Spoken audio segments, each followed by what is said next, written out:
2019-cu il noyabrın 28-i saat 23 radələrində Binəqədi rayonu 7-ci mikrorayon Axundov küçəsində fəaliyyət göstərən Bilyard çay evinin qarşısında oranın işçisi Pərvanə İsmailova çoxsaylı bıçaq zərbələri ilə qətlə yetirilib. Aparılmış araşdırma ilə müəyyən edilib ki, qadını onunla qeyri-rəsmi yaşayan Ucar rayon sakini 23 yaşlı Sərxan Məmmədov öldürüb. Həmin gecə o şübhəli şəxs qismində saxlanılıb. 2019-cu il noyabrın 29-da Daxili İşlər Nazirliyinin 102 xidmətindən Binəqədi rayon 5-ci polis bölməsinə 7-ci mikrorayon ərazisində bıçaqlanma hadisəsi baş verməsi haqqında məlumat verilib. Hadisə yerinə cəlb olunan polis əməkdaşlarına məlum olub ki, Süleyman Sani Axundov küçəsi 15/1 ünvanında çoxsaylı bıçaq xəsarətləri almış qadın kliniki tibbi mərkəzə aparılıb və orada vəfat edib. Cinayət prosesual qanunvericiliyinin tələblərinə əsasən prokurorluq əməkdaşları tərəfindən məhkəmə tibb ekspertinin iştirakı ilə hadisə yerinə və meydə baxış keçirilib, şahidlər dindirilib, digər zəruri prosesual hərəkətlər yerinə yetirilib. Məlum olub ki, mərhum Qəbələ rayonunda qeydiyyatda olmaqla faktiki Bakı şəhərində yaşayan 1989-cu il təvəllüdlü Pərvanə İsmailovadır. İstintaq əməliyyat tədbirləri ilə qadının qısqanclıq zəminində Sərxan Məmmədov tərəfindən qəsdən öldürülməsinə əsaslı şübhələr yaranıb və onun axtarışına başlanılıb. Həmin gecə o şübhəli şəxs qismində tutulub. Binəqədi rayon prokurorluğunda Cinayət Məcəlləsinin 120.1-ci qəsdən adam öldürmə maddəsi ilə cinayət işi başlanılıb. Məhkəmə tibbi ekspertizasının rəyinə görə Pərvanə İsmailovanın ölümünə ürəyin və ağciyərin zədələnməsi nəticəsində inkişaf etmiş kəskin qan itirmə səbəb olub. Sərxan Məmmədov 1996-cı ildə Ucar rayonunda anadan olub. Rəsmi heç yerdə işləməyib, əvvəllər məhkum olunmayıb. Rayonun Qazyan kəndində qeydiyyatda olmaqla Bakı şəhərinin Binəqədi qəsəbəsində yaşayıb. İstintaqla müəyyən edilib ki, 2019-cu ilin aprel ayında Sərxan Məmmədov Pərvanə İsmailova ilə tanış olaraq rəsmi nikah bağlamadan onunla Bakı şəhərində müxtəlif ünvanlarda kirayədə yaşayıb. Təxminən 6 aydan sonra qadının ondan ayrılmaq istəməsini özü üçün qəbul edilməz hal hesab edib. Oktyabrın 30-u gecə saat 01:30-da Binəqədi rayonunun Biləcəri qəsəbəsində yerləşən Legenda çay evinin qarşısına gəlib. İctimai yerdə olan insanlara qarşı etinasızlıq nümayiş etdirərək Pərvanə İsmailovanın saçından tutub yumruqla, ardınca taxta parçası ilə başına və bədəninin müxtəlif nahiyələrinə zərbələr vuraraq qərəzli xuliqanlıq hərəkətləri edib. Bundan başqa, o qeyri-rəsmi arvadının onunla birgə yaşamaq istəməməsinə görə və dostu Cabir Omarovla münasibətinin olmasını ehtimal etdiyindən onu öldürmək qərarına gəlib. Niyyətini həyata keçirmək üçün təsərrüfat məişət təyinatlı bıçaqla silahlanıb, noyabrın 28-i saat 23:30-da Pərvanə İsmailovanın işlədiyi Bilyard çay evinin qarşısına gəlib. Kəsici alətlə qadının yanında olan tanışının sol yanağına və sol əlinə xəsarətlər yetirib.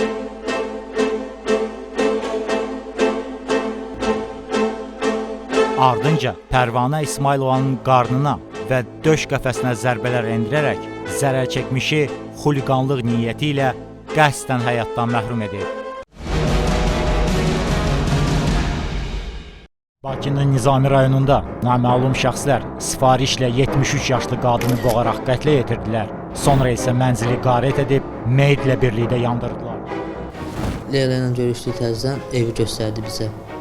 Biz bu arvadı bir neçə müddət güddük. 100 mindən yuxarı pulu var.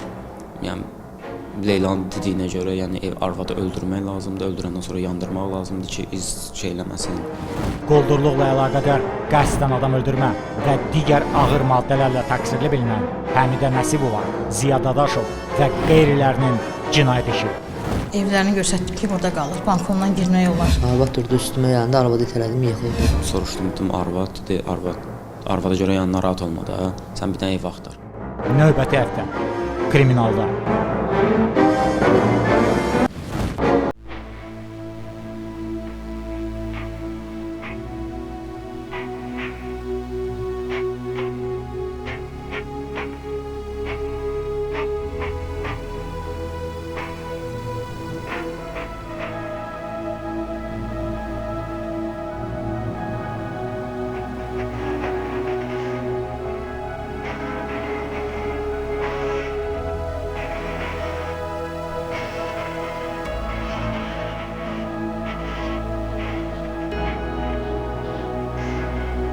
İş üzrə dindirilmiş Sərxan Məmmədov bildirib ki, Pərvanə İsmailova ilə 2019-cu ilin aprel ayında Biləcəri qəsəbəsində yerləşən Legenda çay evində tanış olub.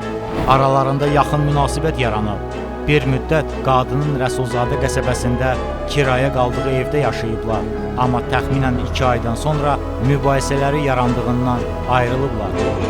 Noyabrın 10-da dostu Cabir Omarovun vasitəsilə Pərvanə ilə barışıb və onunla Binəqədi qəsəbəsində yenə də kirayədə yaşamaqda davam edir. Hadisədən bir həftə əvvəl o, Cabir və Pərvanə Legenda klubuna gediblər. O aşağıda gözləyib. İsmailova və Omarov isə yuxarı qalxıb, yarım saatdan sonra geri qayıdaraq qohumu Ayaz Həsənov və sonuncunun Vasif adlı dostu ilə rastlaşdıqlarını deyiblər.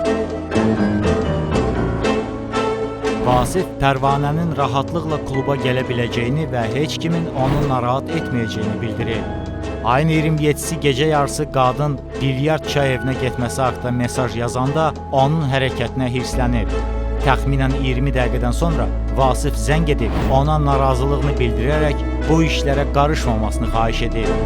Noyabrın 28-i günorta saatlarında Pərvanə ona birgə yaşamaq istəmədiyi haqda ismarıc göndərir. Yolda olarkən Vasif onunla əlaqə saxlayıb, Pərvanənin görüşmək istədiyini və onun da ora gəlməli olduğunu söyləyib, lakin o görüşə gəlməyəcəyini bildirib. Saat 20 radələrində Cabirin Memar Əcəmi metro stansiyasının yaxınlığında yerləşən iş yerinə gedərək ona mobil telefonundakı mesajlara baxacağını deyib. İcraatında olan deməli 19.00.46.114 sayılı cinayət işi üzrə şübhəli şəxs qismində tutulmuş deməli Məmmədov Sərxan Xanlaroğlunu şübhəli şəxs qismində deməli ifadə verərkən həmin ifadənin düzgünlüyünü və dəqiqliyini yoxlamaq məqsədi ilə Sərxan Məmmədovun ifadəsinin yerində yoxlanması istintaq hərəkətinə başlayıb. İfadənin yerində yoxlanması istintaq hərəkətində Sərxan Məmmədovun müdafiəçisi 11 saylı vəkil bürosunun vəkili Həsənov Namiq Kərimoğlu iştirak edir. Müdafiəçi bizə hər hansı bir etirazınız varmı? Xeyr. Deməli, sizə hüquq vəzifələriniz izah olunmuşdur. Hüquq vəzifələriniz sizə aydındırmı? Hadisə ilə bağlı, hadisənin baş verdiyi yerə gedərək hadisənin baş vermə şəraitini əyani olaraq göstərə bilərsinizmi? Saat 23 radələrində evdən mətbəx bıçağını götürərək bilyard çay evinə yollanıb. Məqsədi qadınla barışmaq olub. Obyektdən əvvəl Cabir, ardınca isə Pərvanə çıxıb. Bu dəqiqə onu öldürəcəyini deyib, üzərindəki bıçağı sağ əli ilə cibindən çıxarmaq istəyəndə Cabir mane olmağa çalışıb. Buna baxmayaraq İsmailovaya 5 bıçaq zərbəsi endirib. Birincisini qarnına vurub. Məmmədov Sərxan, hadisə barədə ümumiyyətlə məlumat verərdim. Bura necə gəlmişsən, hadisə necə olub, bu barədə ətraflı danış. O tərəfdən gəlmişəm. Uzaq səslə danış. Üzü o tərəfdən gəlmişəm. Qızdan oğlan da buradan çıxıb. Qızın qolundan tutmuşam, dirəmişəm ora. Dəmir ışıq deyə. Təhqir edici sözlər deyildi. Mən də bıçaq çıxartmışam vurmağa. Cabir imkan verdi. Yəni məni saxlayıb ki, vurmasın. Cabir imkan vermir. Elə bir ki, köməklik göstərirdi ki, məndən əl qaldırmayın. Sən üstündə bıçaq gətirmişdin, yoxsa necə? Əvvəllər üstündə bıçaq gəzdirmişsən? Hardan əldə eləmişdin bıçaq? Evdən mətbəxdən götürmüşdüm. Həmin gün götürmüşdün? Bura gələndə götürmüşdün. Gəldik burada biraz mübahisəmiz oldu. Uzadan danış da biraz. Gəldik burada mübahisəmiz oldu. Mən də heç nə. Allah şeytanı əhlət eləsin. Vurdun.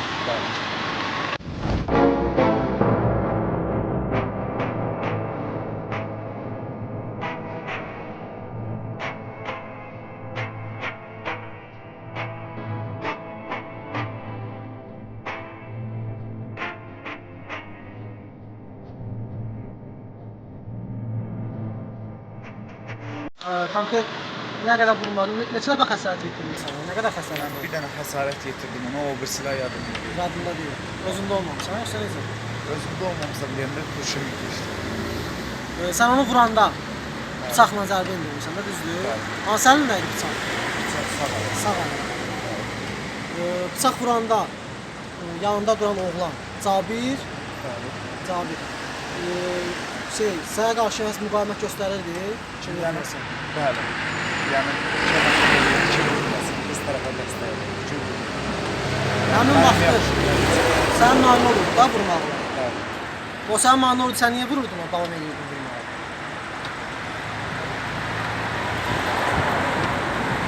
Hadisə zamanı ətrafda olan həmin şəxs, Cabir adlı şəxsə hər hansı formada xəsarət yetirmisinizmi? Xatırlamırsan, bilmirsən. Xəsarət yetirmədiyini bilmirsən.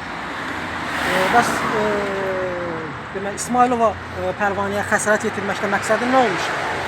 Amma məqsədim belə idi ki, mən onu vurmaq istəmirdim. Onu vurmaq fikrində deyil. Vurmaq fikrin yox idi.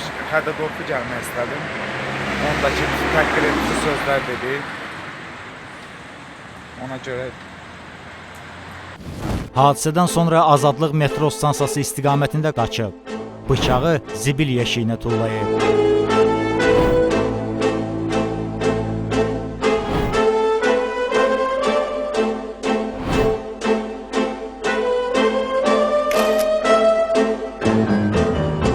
Pərvanə İsmailovanın nəyə görə qətlə yetirdiyini izah edə bilmir.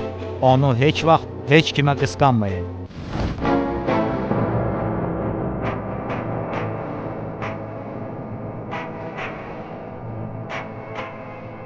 Əgər sənin İsmailova Pərvanəni vurmaq fikrin yox idisə, nəyə görə evdən çıxanda bıçaq götürüb, mətbəx bıçağını götürüb çıxmısan? onun qohumları mən hədə qorxu gəlir. Ona görə götürdüm. Qohumları kim? Qohumları burada olan. Xalası. Kimə də qorxu gəlir? Xalasımız. Aydın.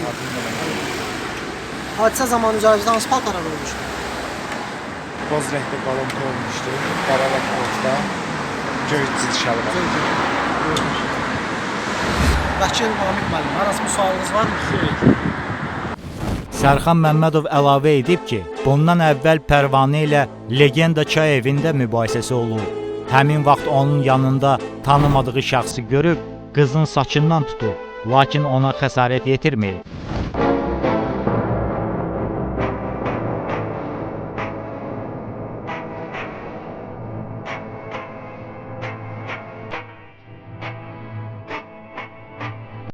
Bununla bağlı Binəqədi rayon 4-cü polis şöbəsində araşdırma aparılıb və zərər çəkmiş ərizəsində şikayəti olmadığını göstərib.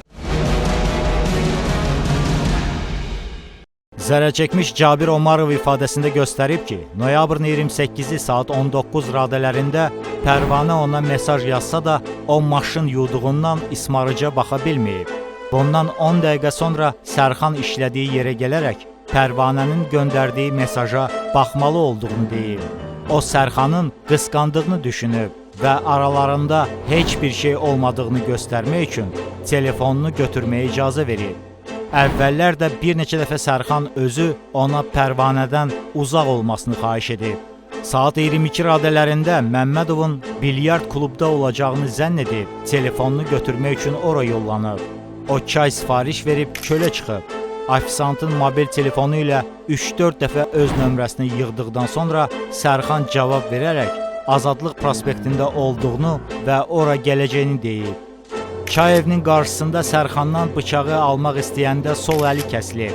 Sonra Məmmədov kəsici alətlə üzünə xəsarət yetirib. Sərxan Pərvanəyə zərbələr endirib və qaçıb.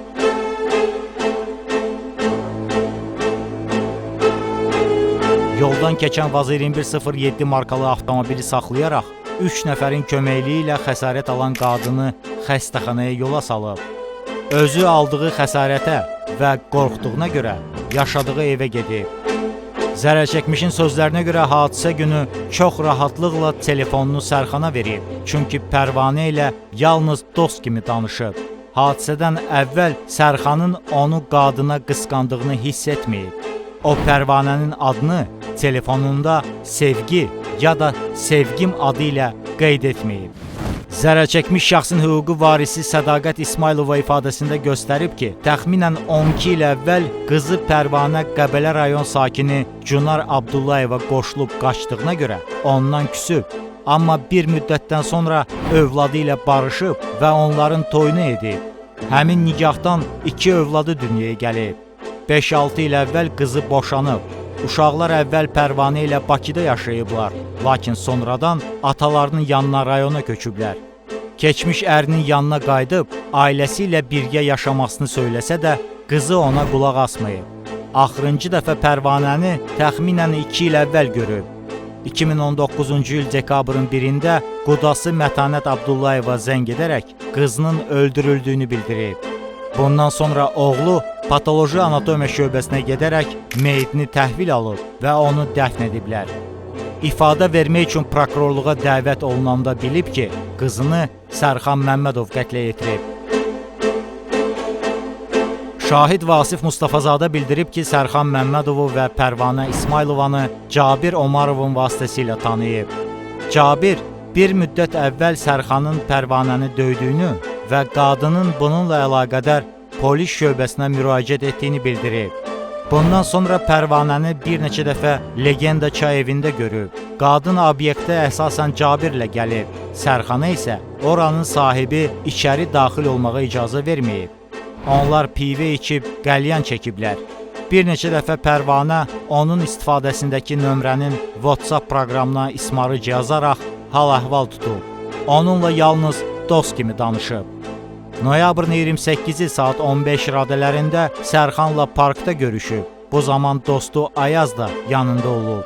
Görüşləri təxminən 2 dəqiqə çəkib. Sərxan Cabirin telefonunu göstərib, onunla Pərvanənin bir yerdə olduğunu söyləyib və hər ikisini təhqir edib.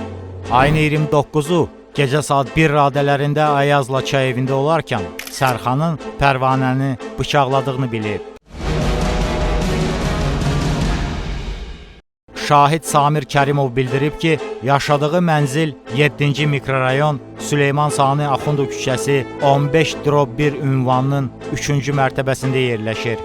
Noyabrın 28-də eyvana çıxanda bilyard çay evinin yanında 3 nəfərin mübahisə etdiyini görüb. Oğlanlardan biri qıza mobil telefonu göstərərək uca səslə şəklin kimə məxsus olduğunu soruşub və əli ilə ona zərbələr endirib. Digər oğlan zərbə vuran şəxsə mane olmağa çalışıb, amma sonra üzünü tutub kənara çəkilib. Qız yerə yıxılan kimi oğlan sol tərəfə qaçıb. Yerdə qan ləkələri görüb zərər çəkmişə kəsici alətlə xəsarətlər yetirildiyini anlayıb. O 102 xidmətinə zəng edib, hadisə barədə məlumat verib. Küçəyə çıxanda qızın artıq can verdiyinin şahidi olub. Şahid qismində dindirilmiş Bakı şəhər Baş Polis İdarəsi Cinayət Axtarış İdarəsinin əməliyyat müvəkkili İqbal Quliyev ifadəsində göstərib ki, noyabrın 28-də daxil olmuş məlumat əsasında 7-ci mikrorayonda fəaliyyət göstərən çay evinin qarşısına çatanda zərər çəkmişin təcili yardım xəstəxanasına aparıldığını biliblər. Əməliyyat axtarış tədbirləri nəticəsində zərər çəkmişin mobil telefonunda Surxay adı qeyd edilmiş şəxslə əlaqə saxlayıb. Ona qardaşı Sərxan Məmmədovun spirtli içki qəbul edib adam öldürdüyünü və təcili həmin əraziyə gəlməsini deyib. Gecə saat 3 radələrində Surxay zəng edib qardaşının Binəqədi rayonunda yerüstü piyada keçidinin yanında olan polis bölməsinə gedib təslim olacağını bildirib. Bundan sonra onlar Sərxanı bölmənin heyətində saxlayaraq Binəqədi rayon polis idarəsinə aparıblar. Təyin olunmuş məhkəmə psixoloji ekspertizasının rəyinə əsasən Sərxan Məmmədov öz hərəkətlərinin faktiki xarakterini anlayıb, onları idarə etməyə iqtidarında olub. Onun əməli Cinayət Məcəlləsinin 21-ci anlaqsızlıq maddəsinin təsiri altına düşmür. Məhkəmə iclasında Sərxan Məmmədov ittiham üzrə özünü qismən təqsirli bilib. Zərər çəkmiş şəxsin hüquqi varisi Sədaqət İsmailova bildirib ki, qızı qətlə yetiriləndən sonra təqsirləndirilən şəxsin qohumları tərəfindən barışığa gələn olmayıb. Buna görə də Sərxan Məmmədovun qanun çərçivəsində cəzalandırılmasını xahiş edib. Zərər çəkmiş Cabir Omarov bildirib ki, təqsirləndirilən şəxsə qarşı şikayəti və tələbi yoxdur. Məhkəmə hesab edib ki, Sərxan Məmmədovun əməli ibtidai istintaq orqanı tərəfindən Cinayət Məcəlləsinin 120.2.2-ci xuliqanlıq niyyəti ilə qəsdən adam öldürmə və 221.3-cü xuliqanlıq, silah və ya silah qismində istifadə edilən əşyaları tətbiq etməklə törədildikdə maddələri ilə düzgün tövsif edilib. Odur ki, o həmin maddə ilə təqsirli bilinib, cəzalandırılmalıdır. 2020-ci ilin oktyabr ayında Bakı Ağır Cinayətlər Məhkəməsinin hökmü ilə cəzasını ciddi rejimli cəza çəkmə müəssisəsində çəkməklə Sərxan Məmmədov 18 il müddətinə azadlıqdan məhrum olunub.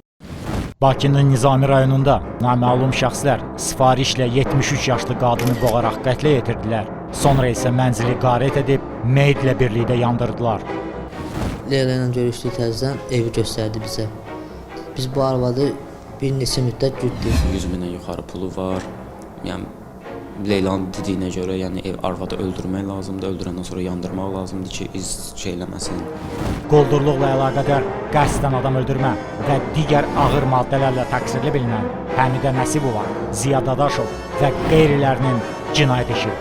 Evlərini göstərdik ki, burada qalır. Balkondan girmək olar. Arvad durdu üstümə yanında, arvadı itələdim, yıxıldı. Soruşdum, dedim arvad, dedi arvada görə yəni narahat olma da, sən bir dənə ev axtar. Növbəti həftə kriminalda.